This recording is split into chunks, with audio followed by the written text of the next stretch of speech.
Hello friends, welcome to my channel English with Chhagan Arora. Friends, आज मैं आप लोगों के लिए E.M. फोस्टर के famous novel A Room with a View की समरी हिंदी में लेकर आया हूं, जिसकी डिमांड आप में से कुछ फ्रेंड्स ने की थी।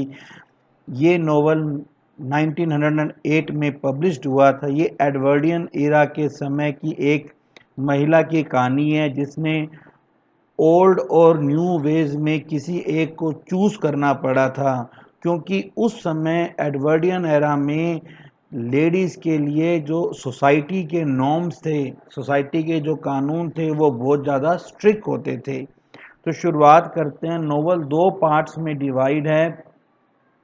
पार्ट फर्स्ट इटली में है और पार्ट फर्स्ट की शुरुआत अर्ली 1900s में होती है। एक अपर मिडिल क्लास लेडीज है जिसका नाम है मिस लूसी हनी चर्च।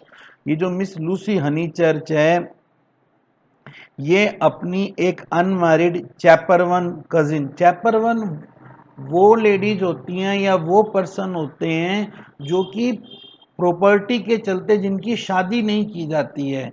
तो ये मिस लूसी हनी चर्च की एक चैपरवन कजन है जिसका नाम है मिस चार्लोट बार्टलेट। ये इनसे एज में काफ़ी बड़ी हैं।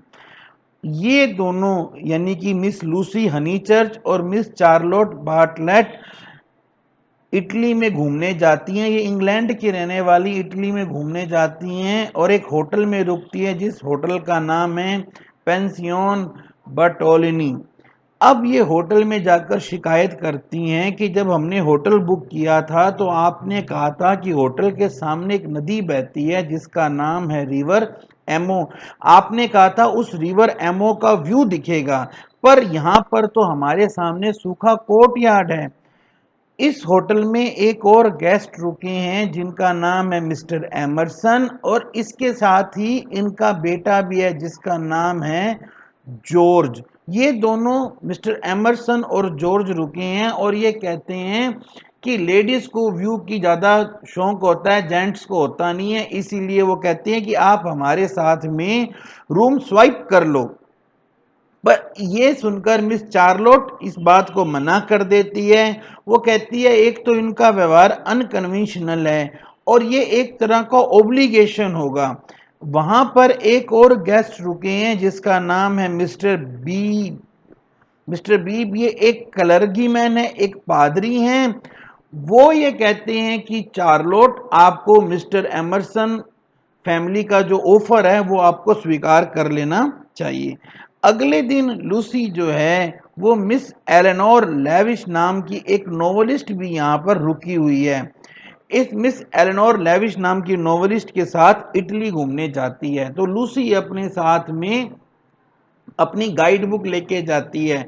तब एलेनोर कहती है कि ये गाइड बुक में कुछ नहीं लिखा है, तुम मेरे साथ चलो, मैं तुम्हें रियल इटली घुमाऊंगी। लेकिन ये लोग रास्ता भटक जाते हैं। घंटों पैदल चलकर ये चर्च पहुंचते हैं और वहां जाते ही एलेनोर लूसी को छोड़कर अपनी एक पुरानी परिचित से मिलने चली जाती है।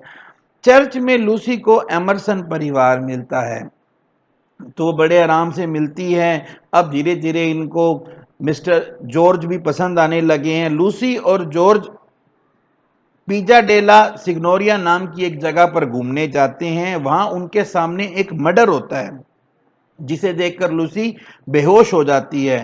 होश में आने पर वो जॉर्ज को उन फोटोग्राफ्स को वापस लाने को कहती है जब जो उसने मर्डर पॉइंट पर छोड़ दिए थे, क्योंकि उस टाइम तो वो बेहोश हो गई थी। जॉर्ज वहां जाता है और उन्हें ढूंढकर नदी में फेंक देता है क्योंकि उनके ऊपर खून लगा होता है। लूसी को यह देखकर जॉर्ज एक बॉयिश व्यक्ति लगता है। अब लूसी जो है वो जॉर्ज को अवॉइड करने लगती है, क्योंकि एक तो उसे लगता है कि उसके मन में जॉर्ज के प्रति फीलिंग्स हैं, और दूसरा जो उसकी कजन है मिस चार्लोट, उसको जॉर्ज की फैमिली पसंद नहीं है, तो उसको राजी करने के लिए वो जॉर्ज को अवॉइड करती हैं। अगले दिन ये सभी करेक्टर्स जो हैं ये घूमने जाते हैं और ये दो गाड़ी में घूमने जाते हैं। वहां जाकर लूसी जो है वो मिस्टर बीब को ढूंढने जाती है, क्योंकि चार्लोट और एलनोर वगैरह तो बातें कर रहे होते हैं। वो अपने ड्राइवर को कहती है कि आप मुझे मिस्टर बीब के पास ले चलो, लेकिन ड्राइवर जो है उसकी टूटी फूटी इटालियन भाषा समझ नहीं पाता और वो उसे जॉर्ज के पास ले जाता है। एक बड़ा ही रोमांटिक सीन बन जाता है कि एक तरफ वॉयलेट के फूल खिले हैं और बीच में सुंदर सी लूसी आ रही है। ये देखकर जॉर्ज अपने आप पर कंट्रोल नहीं कर पाता और वो लूसी को एक किस करता है। तभी वहां पर चार्लोट आ जाती है और ये दोनों लेडीज अगले दिन रोम के लिए निकल जाती है। लूसी चार्लोट से ये वादा करती है कि वो ये बात मेरी माँ को नहीं बताना। वो जॉर्ज को अलविदा कहकर भी नहीं आती है। इसके बाद हमारा पार्ट 2 स्टार्ट होता है। तो पार्ट 2 पहले स्टार्टिंग आती है इसकी रोम में। रूसी जो है अब रोम में जाती है, तो रोम में ये एक पर्सन है जिसका नाम है सिसिल विस। ये इस पर्सन के साथ अपना टाइम पास कर रही होती है। सिसिल जो है वो लूसी को इटली में भी 2 बार प्रपोज कर चुका होता है, पर दोनों बार लूसी ने रिजेक्ट कर दिया था। अब जब वो लूसी वापस इंग्लैंड आती है, अपने घर सरे आती है, तो सिसिल फिर प्रपोज करता है। इसे लूसी एक्सेप्ट कर लेती है। सिसिल का रैंक और क्लास उसे लूसी के लिए एक डिजायरेबल मैच बनाता है, पर एक बड़ी प्रॉब्लम यह है कि एक तो ये कंट्री बैकग्राउंड का है, गांव का बंदा है, और दूसरा ये एक स्नोबिश, एक बहुत ही तरह का घमंडी अकड़ू किस्म का कॉमिक व्यक्ति है। तो उस एरिया के जो विकार हैं, मिस्टर बी ये बताते हैं कि गांव में एक नए किराएदार आए हैं। नए किराएदार वही एमरसन फैमिली है, और इस बंगले का, जो बंगला इन्होंने लूसी के गांव में रेंट पर लिया है, उस बंगले का पता सीसिल ने ही इनको बताया था, क्योंकि बंगले के मालिक है जिनका नाम है सर हैरी ओटवे। ये सर हैरी ओटवे को सीसिल एक अकड़ू घमंडी व्यक्ति समझता है। तो वो जब लंदन में अचानक एमरसन फैमिली को मिलता है, तो वो उन्हें बताता है कि हमारे गांव में एक बहुत बढ़िया बंगला किराए के लिए खाली है, आप वहां आ जाओ।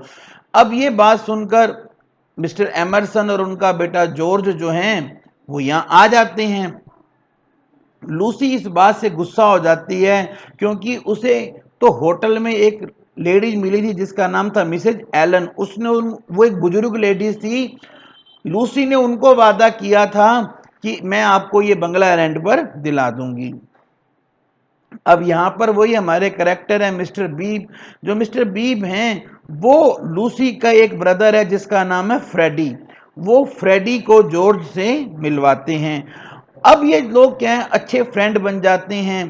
तो फ्रेडी जो है वो जॉर्ज को और मिस्टर बीब को जंगल में एक तालाब में नहाने के लिए बुलाता है। फ्रेडी और जॉर्ज तो कपड़े उतार कर तालाब में कूद जाते हैं और मिस्टर बीब को भी कहते हैं तू भी आ जा, उतार ले। तभी वहां से लूसी, उसकी माँ और सीसिल तीनों निकलते हैं। इसके बाद फ्रेडी जॉर्ज को अपने घर टेनिस खेलने के लिए बुलाता है।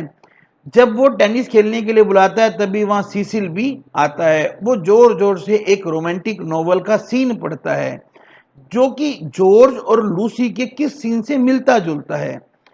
इधर जॉर्ज दोबारा लूसी को पार्क में अकेला पाकर किस करता है। लूसी को यह महसूस होता है कि यह नोवेल हो ना हो मिस लाविश ने लिखा है और चार्लोट ने उन्हें इस सीन के बारे में बताया होगा। अब लूसी जो है वो जॉर्ज को चार्लोट के सामने घर से निकलने का हुक्म देती है। जॉर्ज कहता है कि सिसिल तुम्हें केवल एक सजावटी सामान समझता है, वो तुम्हारी कोई आजादी नहीं देगा। मैं तुम्हें सच्चा प्यार करता हूं, जैसी तुम हो मैं तुम्हें वैसा चाहता हूं। वो कहती है घर से निकल जाओ। शाम को सिसिल वास्तव में रूडली टेनिस खेलने के लिए मना कर देता है। जब लूसी को ये बात समझ में आती है तो वो सिसिल के साथ अपनी सगाई तोड़ देती है। वो ग्रीस जाने की सोचती है और जॉर्ज वापस इंग्लैंड जाने की, लंदन जाने की सोचता है। तभी लूसी मिस्टर बीब के घर मिस्टर एमरसन से मिलती है। बुजुर्ग बाप उससे सच उगलवाता है कि वो जॉर्ज से प्यार करती है।